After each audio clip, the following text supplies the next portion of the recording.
Welcome back to episode 6 of season 2 of the Elemental Strength podcast. My name is Vinny, My name is Michael. and we are one host down today. We don't have Tony because he is in Sydney coaching at APA Junior Nationals. Mega Nationals. Oh, yeah, sorry, Mega Nationals. Special shout out to Tina, who just finished competing. We were watching you on the live. We Amazing had to job. wait. We had to wait to do the podcast because we needed to finish Oh, absolutely. Yeah. her session. Yeah. So she finished on 132 squat. Yep. Uh, 77.5. Yes, bench. just missed out on 80 kilo bench press.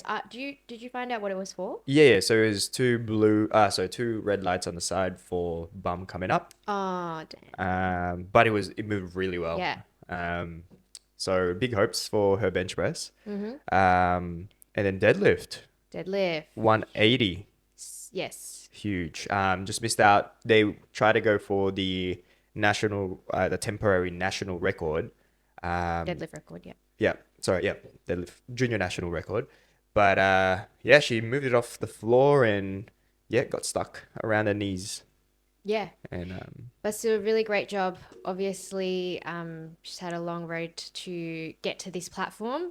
Only her second comp in her powerlifting career. So dealt with a pretty, serious injury along the way as well, and to be on a national level platform, really, really well done. yeah, and secured 4th place, which Yeah. is really, really good. So very, very proud of you, Tina. And she's got a few more years as a junior as well. Oh, 100, yeah. Yeah. She's very young. We are 9 years apart, which makes me really proud. But I always say we're twins. Damn, you're old. Shut up. So yes, very, very proud of my twin. And yeah, she is a big inspiration to everyone. And so very, very proud and of her for representing Elemental Strength. Yeah. Shout out to Paul Lanes as well. We don't coach Hey, Paul Paul Lanes. Lanes, but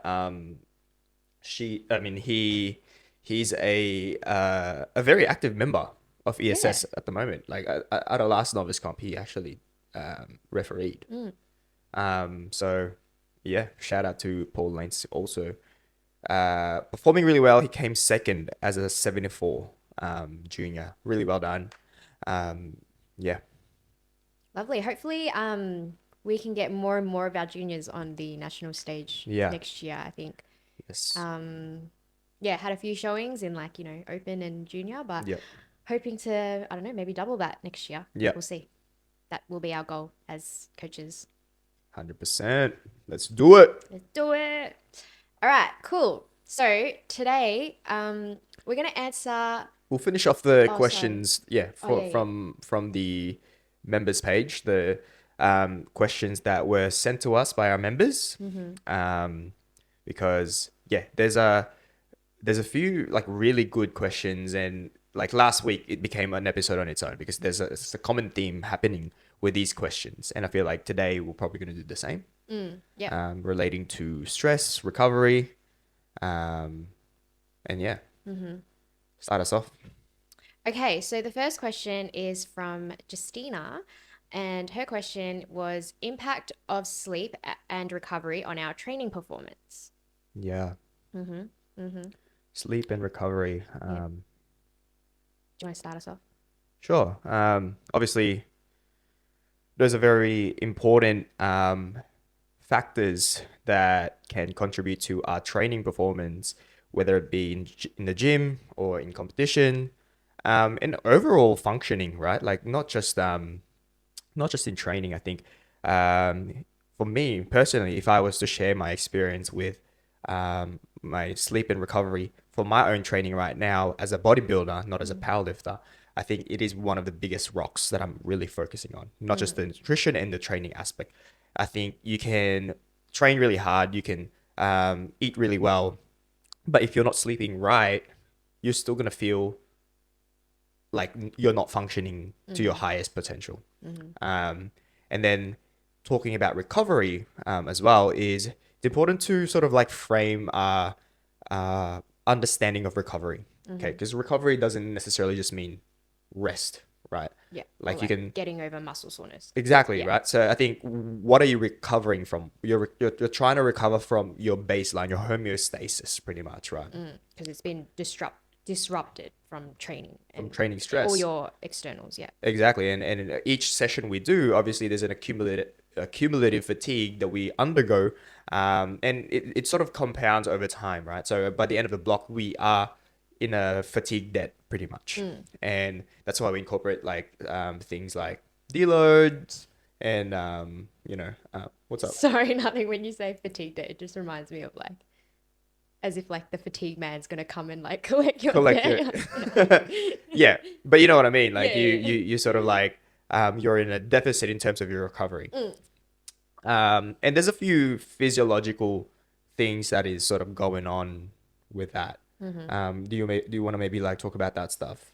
Yeah, in terms of like how our nervous system sort of like functions and stuff. So the first being your sympathetic nervous system and the second being your parasympathetic Yeah. nervous system.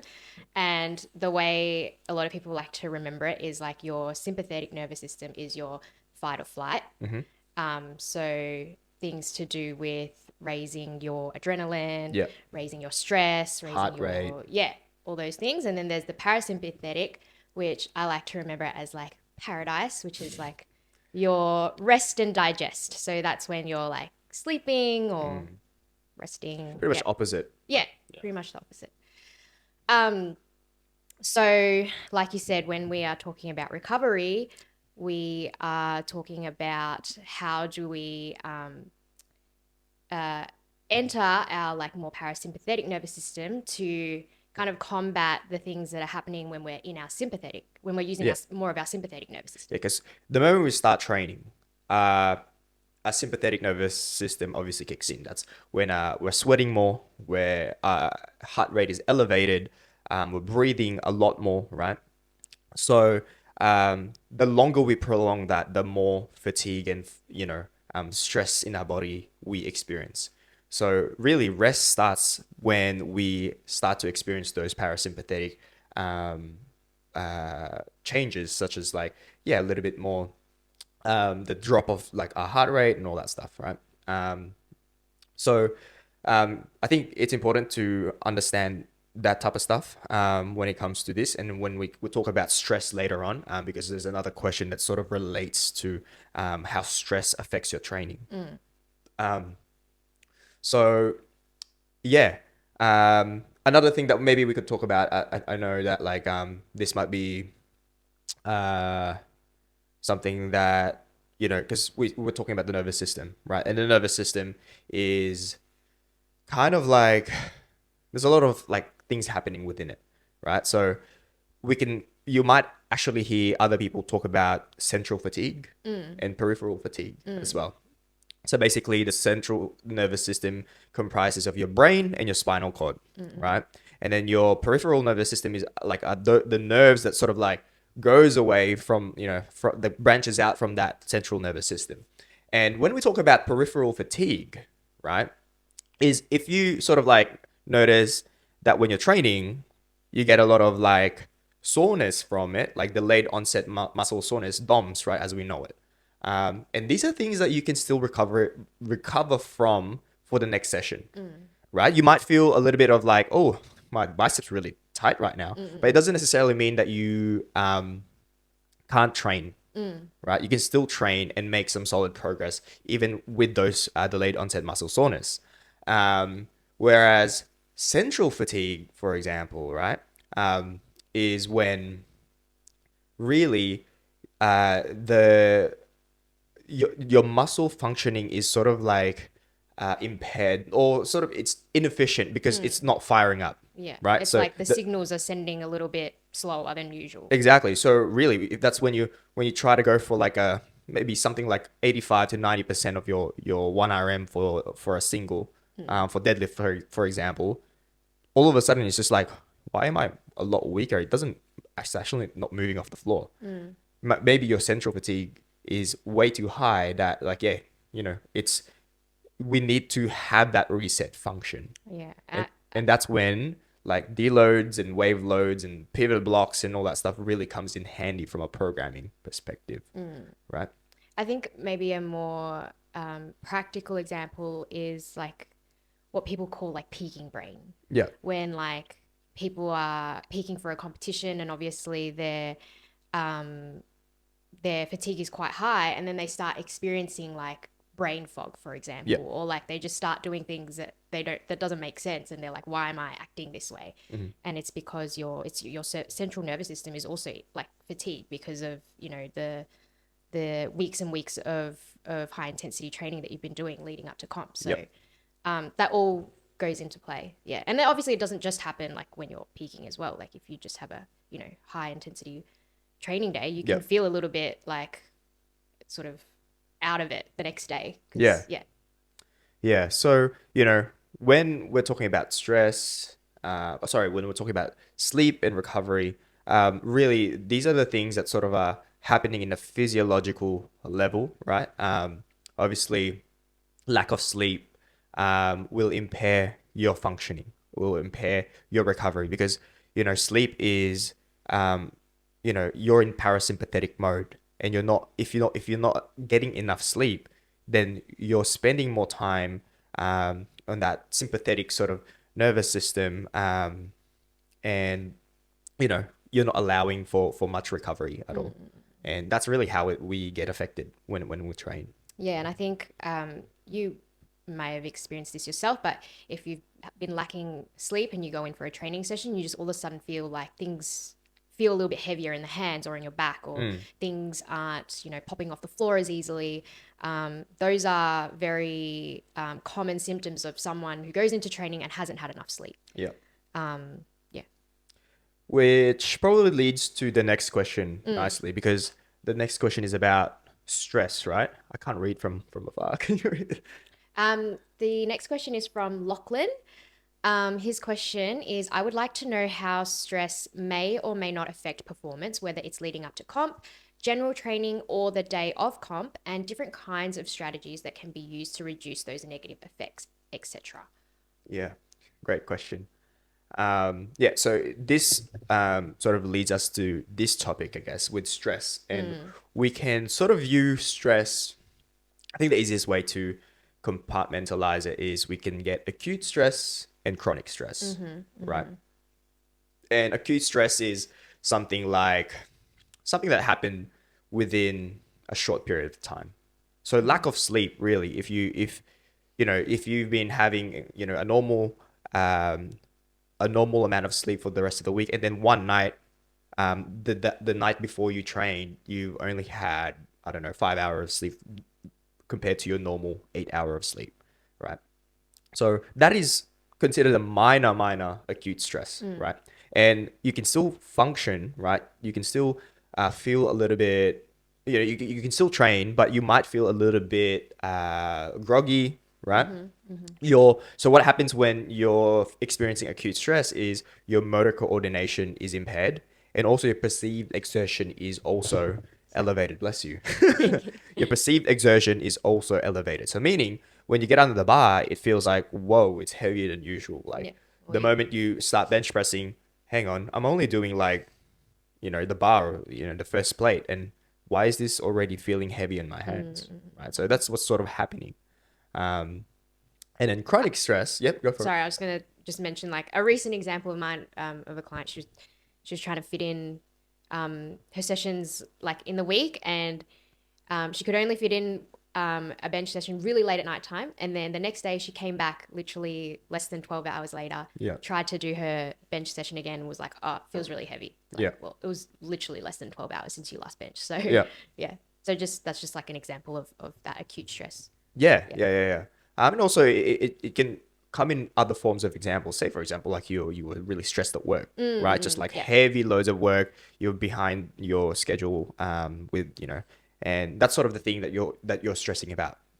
But chronic stress, on the other hand, is like a compounding effect of like all these minor stresses, and it occurs over a period of time. And I think there's far more bigger detrimental effects to your performance. And I think the main one is your, in terms of like your hormones and stuff, testosterone production is sort of impaired, right? And we know that like those anabolic hormones are really important for muscle growth, for your performance and recovery. And then you have elevated cortisol levels as well. So yeah, there's a lot of again physiological things that's happening within the body that could really affect your performance. So And that goes back to, spending a lot of time in your sympathetic nervous system, yes, exactly. which, again, yeah, compounds over time. And yeah, you're not able to recover and get back to your baseline. Yeah. Yeah. Um, yeah, I think we can probably paint a picture if we give like an example. Say for example, you're a uni student, right? You've been training normally. You know before exams, you're hitting some solid progress in the gym.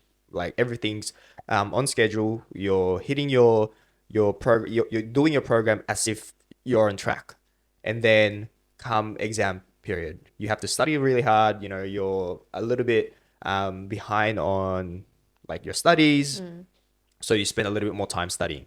And then at the same time, because you spend a lot of time studying, now you're not spending too much time with your partner, for example. And then your partner and yourself started arguing or something like that.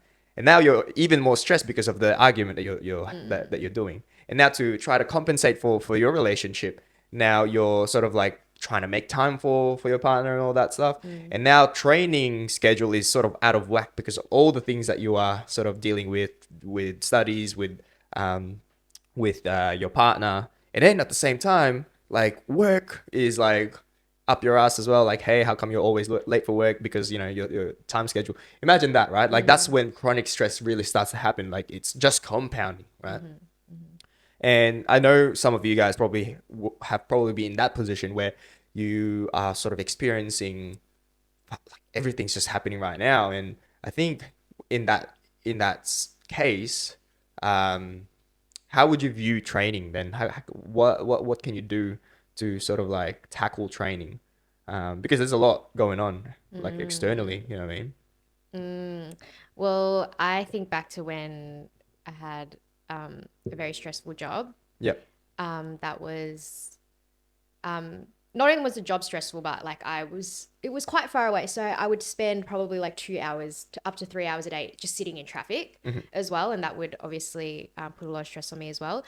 And so I always just thought that, as much as I am doing powerlifting to get stronger and I really care about, my performance and my outcome, I want to view it as something that is going to take stress away. Yeah. That's going to help me regulate my stress, Yeah. basically. Like seeing powerlifting as an outlet, like, Yeah. yeah, kind of like, oh, I'm in a gym. I'm going to forget everything for now. Yeah. Yeah. And I think switching that mindset, not that you take less importance away from powerlifting, but it shifts it to it just shifts it to be a more positive part of your day. Yeah. Yeah. As opposed to like, oh, this is something else that I need to stress about because, I'm trying to get better or I'm trying Yeah. to, yeah.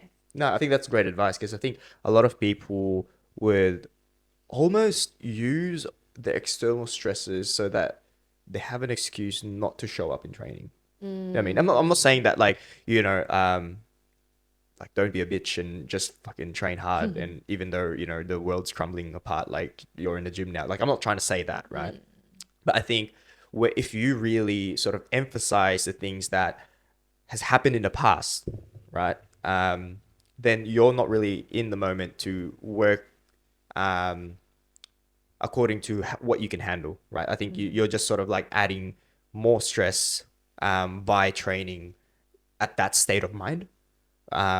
Whereas, you can maybe think of it as, I don't know. Okay, we'll worry about this later. We'll give a dedicated time to training.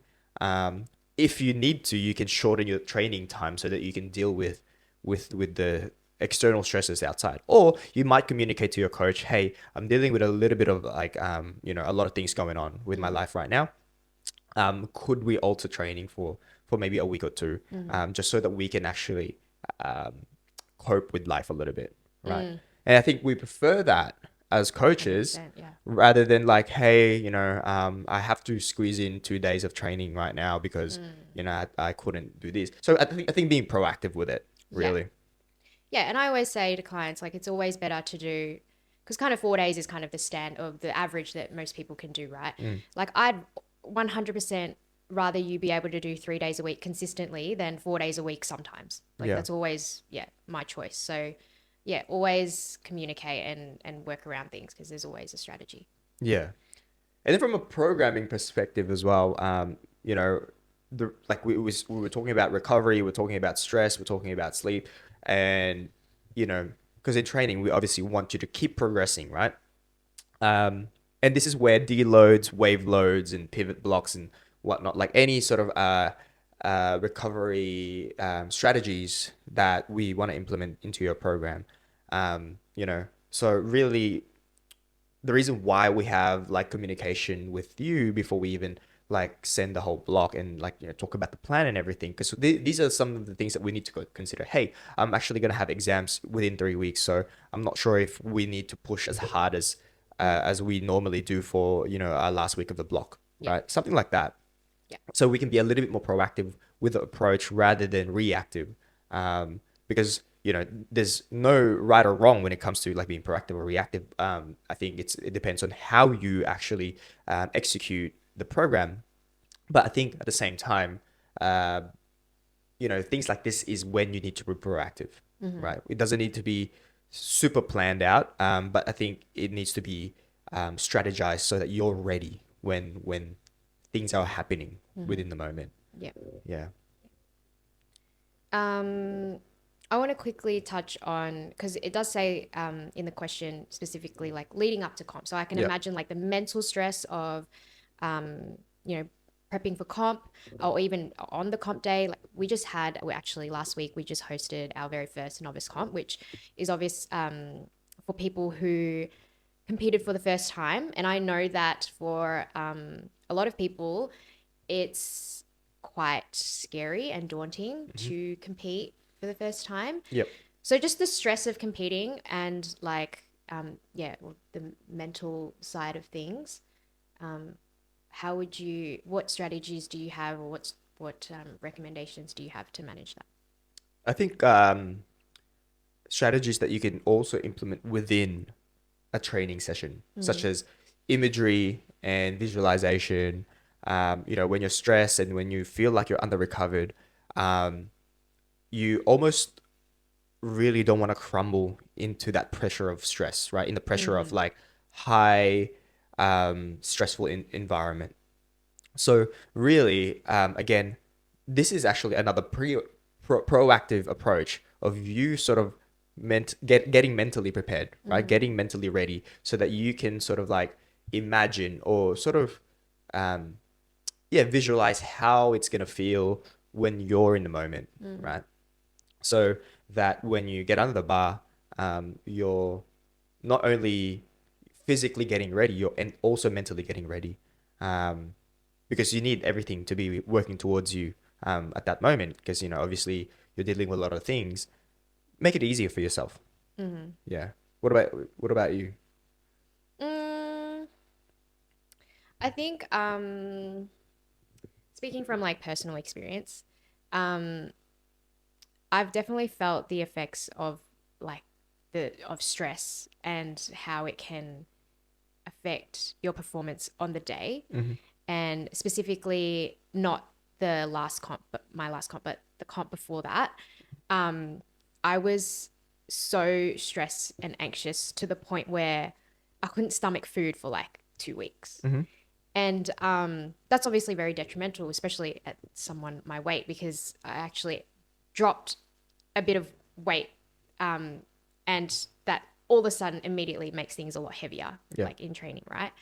And so I think some things that you can do to combat that if you're sort of just feeling sort of out of sorts, have a routine and stick to it, kind of Yeah. thing. And like practice the routine as well. Like if you know that on the day you have to wake up at 5 a.m. or whatever, have breakfast at 6 a.m., start training at 9. Maybe start doing that, a couple weeks before comp, just to get your body used to it. If you're scared of performing in front of an audience and, having eyes on you makes you really anxious, well, then maybe you can do a little bit of exposure therapy to yourself. Start, maybe going to the gym that you're going to compete at. Usually gyms offer, free casuals for the week of their comp. Experience that different environment a little bit and having different eyes on you. And yeah, just the little things that can sort of directly address what it is that's actually giving you stress. Yeah, I And love if that. it's something that you can't identify, just meditate, just take a big breath, I think, and Yeah, I just love that. Like that is such a great advice, and it ties in with what we were saying before with like sleep as well, right? Like, if you can't find time because of your normal sleep schedule, right? Like your sleep is impaired, and all of a sudden you only have like a shorter time of the day to do everything. yeah. Then again, um, scheduling and being proactive again, we keep saying it. Will allow you, so if you sleep a little bit earlier, you will be able to wake up early. And yeah, say for example, like with your example, you would, for you you normally compete in the morning because you're one of the lighter people, right? So get used to feeling being under the bar at that time, and um specificity, I guess, right? Like the specificity of your training environment, if you can replicate that within your sessions as well, and how you prepare for your training. You have 2 hour weigh-ins, and you have say for example, like, yeah, you need to refeed within the space of 2 hours. Try to consume your first meal of the day with that given time period as well. Obviously, you don't have to force it, but at least you're sort of like making it a little bit more replicable or familiar for yourself for competition day. That's Yeah. great advice. Yeah. Yeah. Hopefully, we answered some of these questions well. Hopefully. Yeah, hopefully. All right. So, second half of today's podcast. Yeah. We've been getting a lot of questions recently from people about business in general. I know someone had asked Tony recently about like, how do you open up a gym like OS, Oh, whoa, whoa, whoa, whoa, whoa. like ESS? Whoa, it was like transported back to 8 years ago. Like ESS. Yeah. Yeah. Oh. It's I don't know. I think the reason why this question is so hard is because for me personally, I never thought that I would open up a business. You know what I'm saying? I never thought that I would come to a time where I became so passionate about one thing that I wanted to grow a business out of it. You know what I mean? I guess it's organic, right? And I think when you start a business, and I think great business owners, great entrepreneurs around the world would probably agree to the fact that when you're starting a business because you want to create a solution to a problem. Would you agree? Sure. Yep.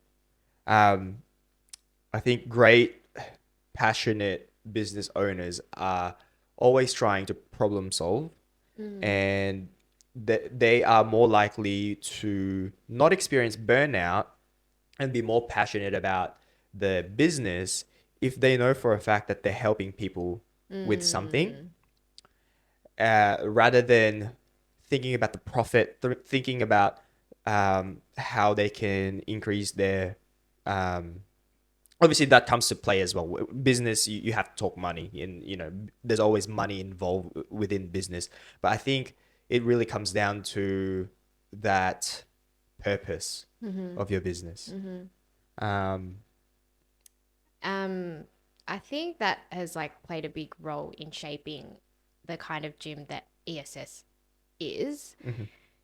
And not trying to like toot our own horn or anything, but beep, beep. from what I have heard from other people is that we do have a reputation for being a gym with nice vibes, like friendly vibes, welcoming vibes, all those nice words. Um, and it's definitely something that, as much as I want to say it's like organic um, and it wasn't like we didn't do it on purpose. It actually was very purposeful for us, I think, to create an environment um, that like of what ESS is. Mm-hmm. Um, and I always joke about this, but I feel like we kind of run ESS like an Asian household.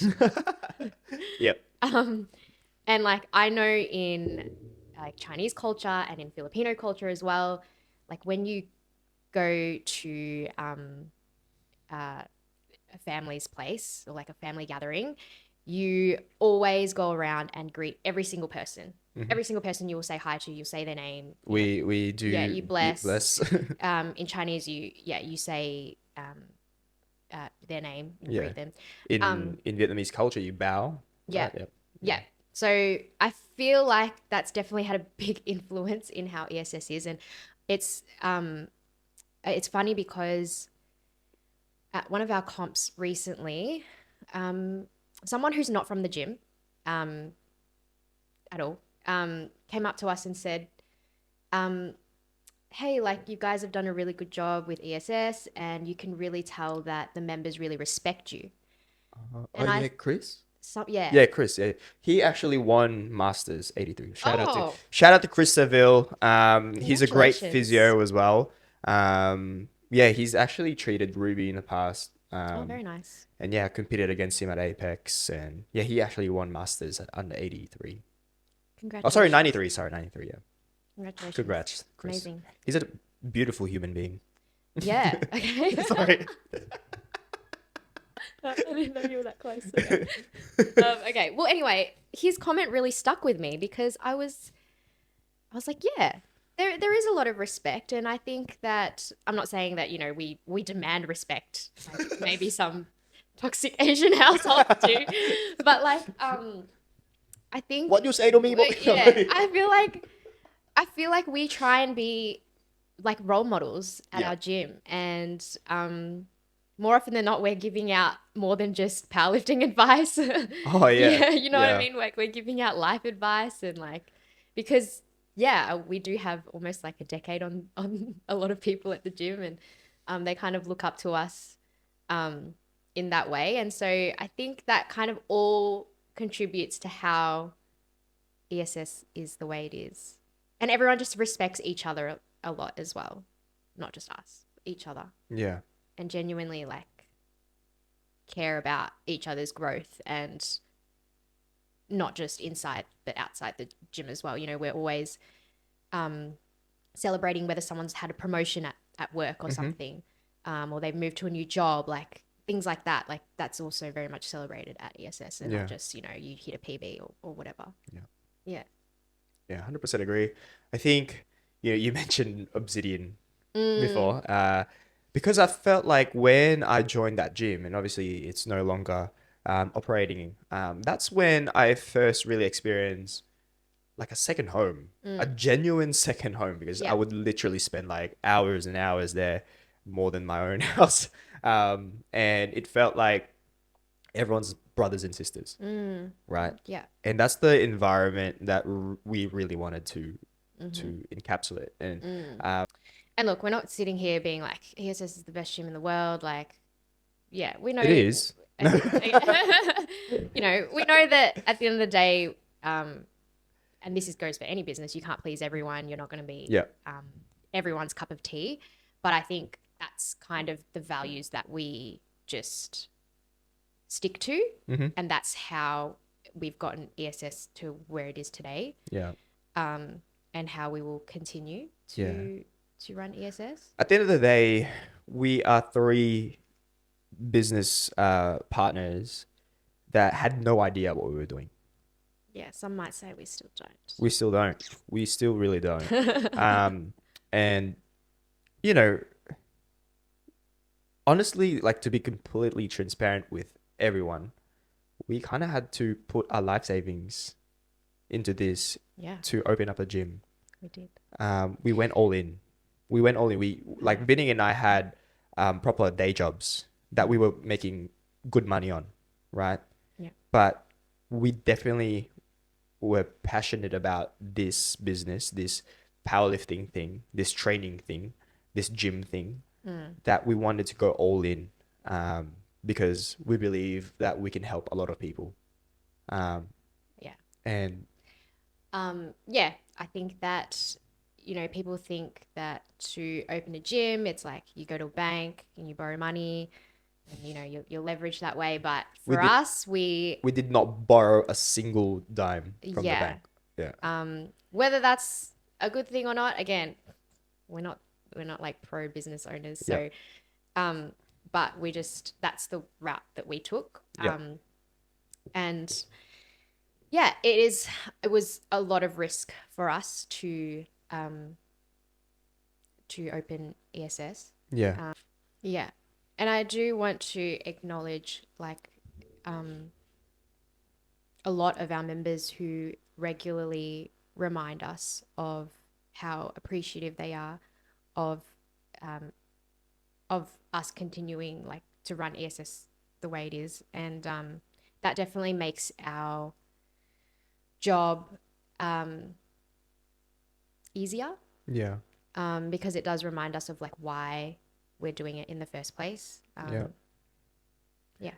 And yeah, and this is the reason why pretty much everything that we earn from the gym just goes straight back in. Like there's three of us, right? To think that we're really like getting everything and separating with like in three-way, like Just like even if rolling we it do, like in. we're not really getting much, right? It just goes straight back in. Now we have two extra combos in the gym, right? Yeah.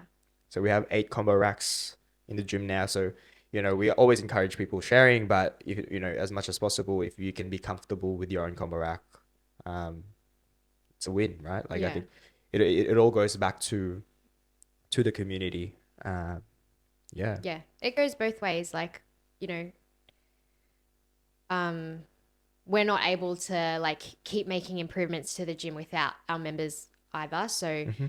obviously it's through their continuous support that we're able to kind of give back to them and keep making upgrades because, yeah, we want to make ESS one of the best places in Melbourne to train powerlifting. Yeah.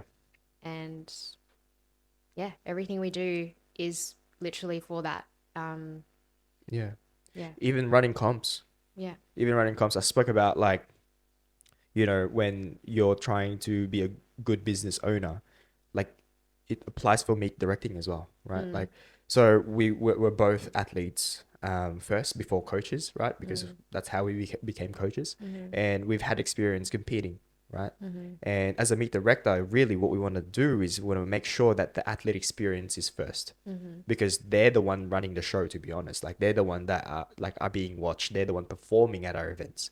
Um, so making sure that the athlete experience is catered for, and then you know we can talk about like making sure that the warm up room is big enough for them and safe enough for them, and the the order of the flights are well organized and everything like that. The platform is nice and set up for them, and then everything, like once you've targeted that, you can sort of go on to the next problem, right? Which is maybe you can talk about the viewership and the audience and how can they have a good experience, because we want to grow powerlifting and we want to make it more popular. And some people, like half of the audience that you have in a powerlifting event probably don't even know the rules of powerlifting because they're like parents of the lifters.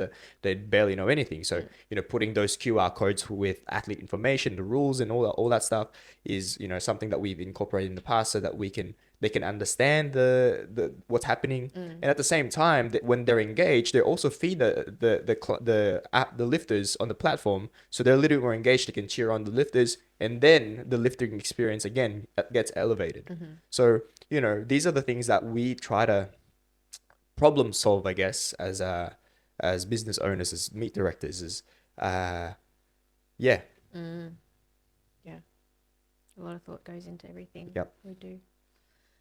And I guess last question, which is a question we get a lot. What? Oh, Um, how much does it cost to run a gym? depends. Yeah, it depends. Yeah. Not that we'll throw out actual numbers here. Um, but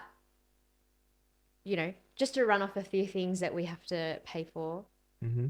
rent, Yep. insurance, Yep. electricity, Yep. water bills, Yeah. Utilities. Yeah. utilities, Body corp.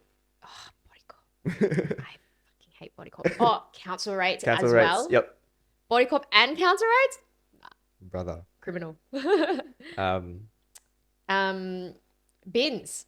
bins. Yep. Bin to get your bin collected is expensive, Yeah. guys. Supplies like paper towels and Oh, paper towels, expensive. yeah, paper towels and bin liners. What else? Um, the upgrades really.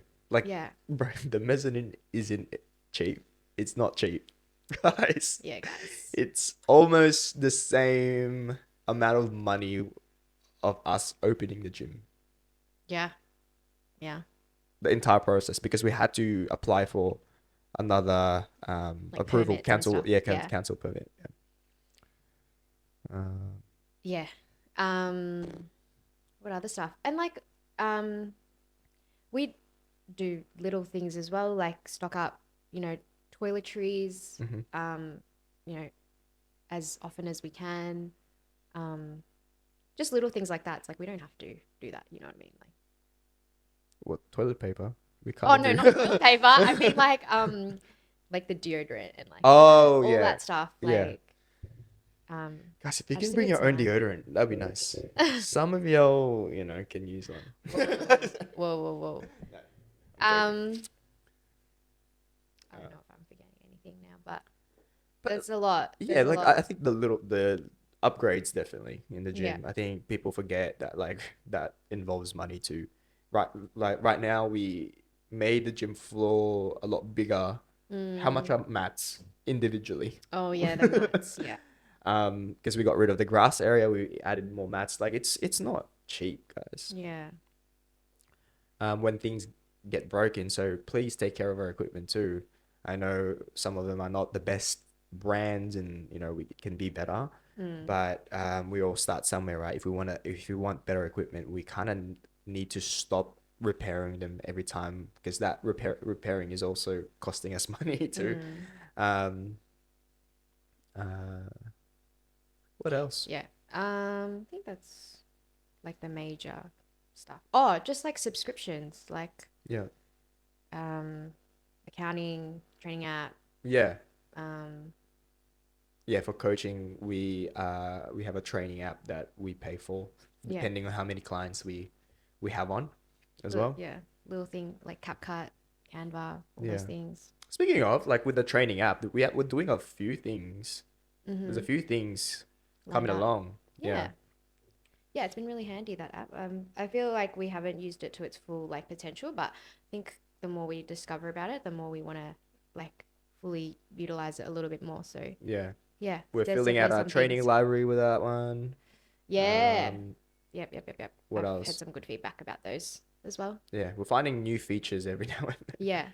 and we're starting to integrate it into our system. So, Yeah.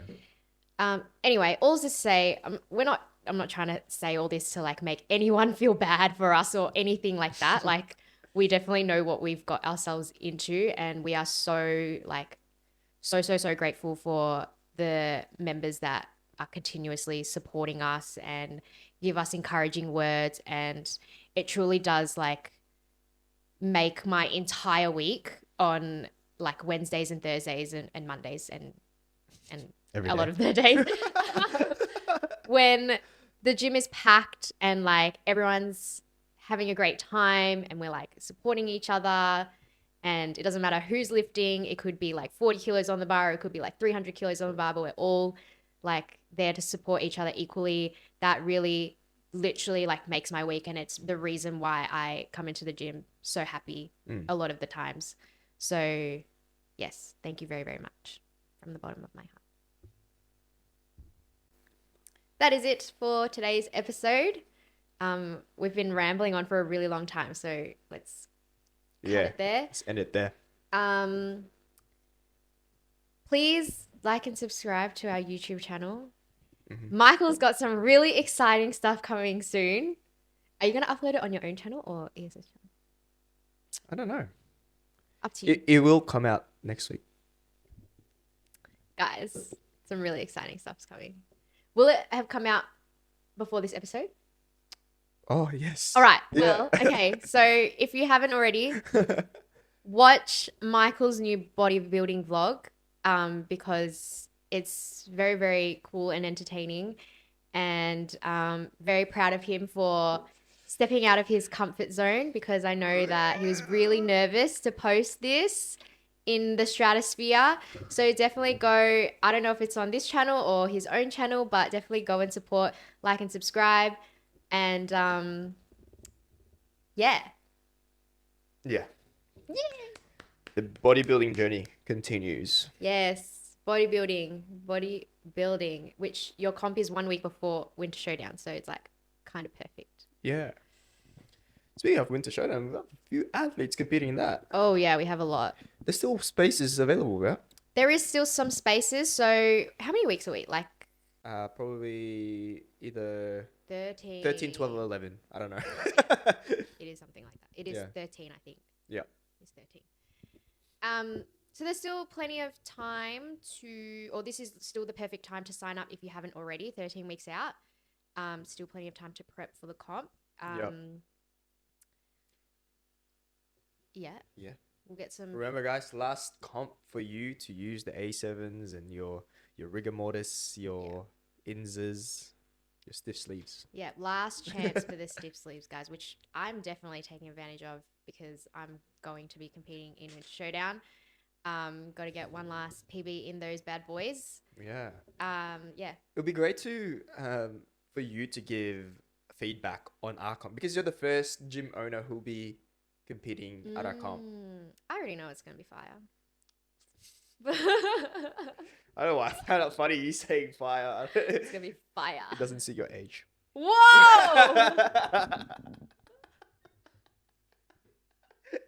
Someone, who was it, said I was 35. Are you going to call them chat now as well? No, Listen, that's chat. a bit too much. But someone told me that someone else had said I was 35. And that really, shook me to my core. Yeah. You old, man.